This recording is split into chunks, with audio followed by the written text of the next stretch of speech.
Please imagine you are on a bus and it's very crowded. Near you, a baby starts crying. The mother tries to calm the baby, but she just goes on crying. Gradually, other passengers around you start to look annoyed. Then, suddenly, a man yells at her, "Stop that baby crying!" Who do you think is to blame? You may sympathize with the mother, but if you also understand the man's feeling, I think it's not strange. Let me tell you some other recent news items. First, some people who live near a nursery school complained that because the children were noisy, they shouldn't be allowed to play outside. Next, a man killed a neighbor's dog because it barked a lot. Third, a popular Japanese person said babies should be given sleeping pills when they travel by airplane or train because their crying is very irritating. These news examples are very disappointing because they show that there are Japanese people showing intolerance. However, happily, there are also role models of tolerance in Japan. In June, an interesting restaurant opened in Tokyo. The name is 注文を間違える料理店 Wrong Order Restaurant. All the servers are suffering from dementia, so they may forget the orders that the customers gave them. So, even if you order hamburger steak, dumplings may come. Strangely, all the customers expect the servers to make mistakes, and they try to enjoy the mistakes together.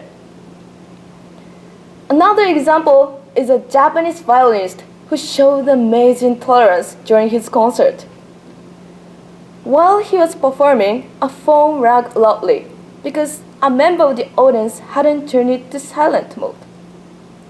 If you had been the violinist, you might have become angry because your playing was interrupted by a phone. However, this violinist stopped in mid-piece.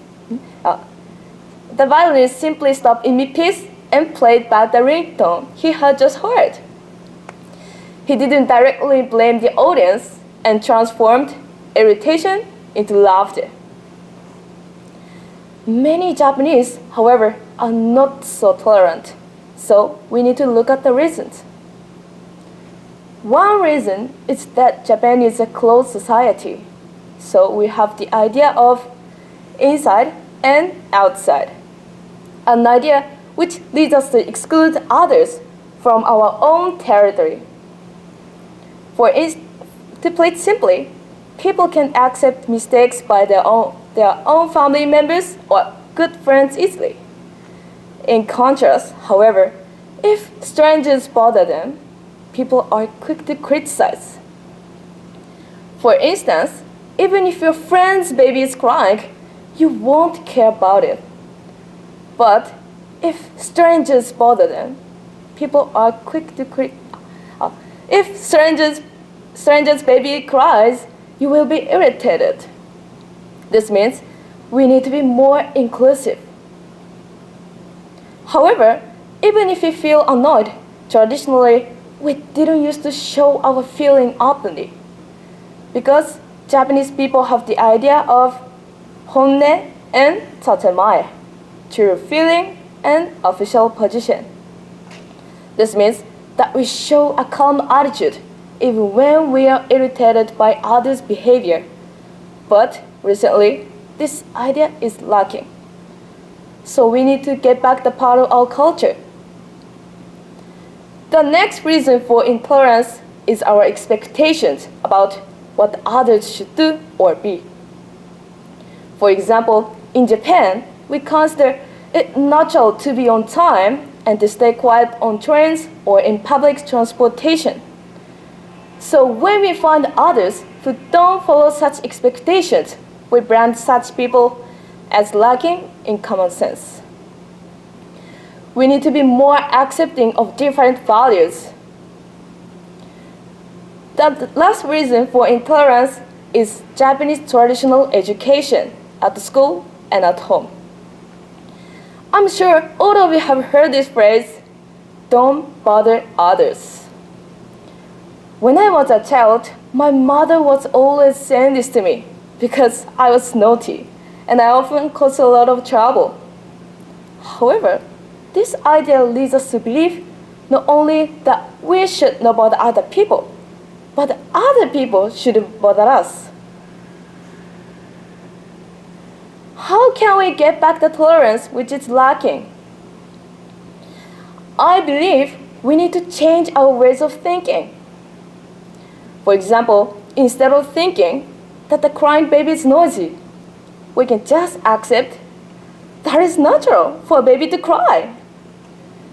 To convert our idea from negative to positive relieves our tension. We should also realize that we ourselves are bothering others all the time. We cannot live alone. We need each other's help to live.